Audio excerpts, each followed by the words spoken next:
ఎక్కడ లేని దరిద్రాలు మొత్తం మన ఇండియాలోనే వినాల్సి వస్తుంది. నేనైతే లాస్ట్కి నువ్వు హిందువా అని అడిగి చంపే కాడు కూడా వచ్చినాం మనం. దీని కారణం ఎవరు? మనమే, వేరే వాళ్ళు కాదు, మనమే. ఎందుకంటారా? కరప్షన్. మాట్లాడితే కరప్షన్, సెల్ఫ్నెస్. నేను ఒక్కడనే బతకాలి, నా చుట్టుపక్కల వాళ్ళు చచ్చిపోయినా నాకు పర్లేదు, నేను మాత్రమే బతకాలి అనుకునే కాడికి వచ్చినాం మనం. ఇప్పుడు 27 మందిని చంపాడాడు, మూటా ఉంది, చంపారు, అడిగి మరీ చంపారు. క్లియర్ కట్ చెప్తున్నా, అక్కడ ప్రతి ఒక్క మాటలో తెలుస్తుంది మనకి. అడిగి మరీ చంపడం, పాయింట్లు తీసి చూసి మరీ చంపారు. అంటే వచ్చినోడు ఎవడు? క్లియర్ కట్గా చెప్తున్నాడు. ఇంకోటి మ్యాటర్ ఏంటంటే క్లియర్ కట్ చెప్తుండు, వెళ్ళి మోదీని చెప్పమని. అర్థమవుతుందా? అంటే ఏం చేయలేరు, ఏం పీకలేరు, మేము ఇట్లనే చెప్తాం, ఇట్లనే చంపుతాం. అరే మన కాశ్మీర్లో వచ్చి చంపి రేపు మన ఢిల్లీకి కూడా రావచ్చు, మన హైదరాబాద్కి రావచ్చు, మీ ఇంటికి కూడా రావచ్చు. దానికి కారణం ఎవరు? నువ్వు నేను కాదా? పైసలకు అమ్ముపోవడం కాదా అది?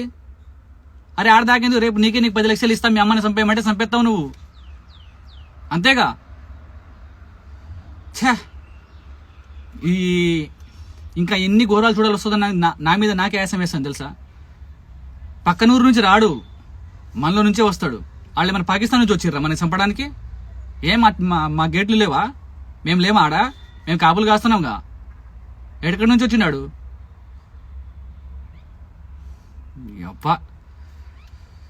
ఫస్ట్ అయితే ఎవరినైతే ఈ దీన్ని సపోర్ట్ చేస్తుర్రో ఆ నా కొడుకుల్ని అడ్డంగా నరికేయాలి. మన ఇండియాలో ఉంటూ మన ఇండియా ఫుడ్ తింటూ దొంగ నా కొడుకులు మనల్ని చంపుకుంటారు ఏంటో నాకు అర్థం కాదు. చెత్త నా కొడుకులు ఎక్కడ తయారయ్యారా మీరు అసలు? ఇప్పుడు ఆ కాశ్మీర్ పరిస్థితి ఏంటి తెలుసా? టూరిస్ట్ వెళ్ళకపోతే తినడానికి తిండిలు ఉండదు వాళ్ళకి, ఆ పరిస్థితిలో ఉంటారు వాళ్ళు. ఎలా చేయాలనిపించిందో మీకు అర్థం కాదు. వేరే వాడు రాడు కదా, మీ వాడే కదా వచ్చింది, నువ్వు సపోర్ట్ చేసిన వాడే కదా వచ్చింది ఆడికి, నువ్వు రమ్మంటేనే కదా వాడు వచ్చింది. ప్లాన్, పగ్గడ్బందీ ప్లాన్ అది. పేల్గాం నుంచి హాస్పిటల్ దగ్గర 50 కిలోమీటర్ దూరంలో ఉంది హాస్పిటల్. ఇక్కడ మనం ప్లాన్ చేస్తే, ఇక్కడ మనం చంపితే మనకు అడిగేవాడు ఉండడు, మనకు దిక్కు లేదు, అంత దూరంలో ఉంది అని చెప్పేసి పగడబంది ప్లాన్తో చేసిన కుట్ర అది. పరాయి దేశం నుంచి వచ్చి మన ఇండియాలో తిరిగి చూసి చెయ్యడు, మనలో ఉండి మనమే సపోర్ట్ చేస్తాం వాళ్ళని. సిగ్గులేని బతుకులు మనకి తెలుసా? ఘోరం కోపం వస్తుంది నాకైతే.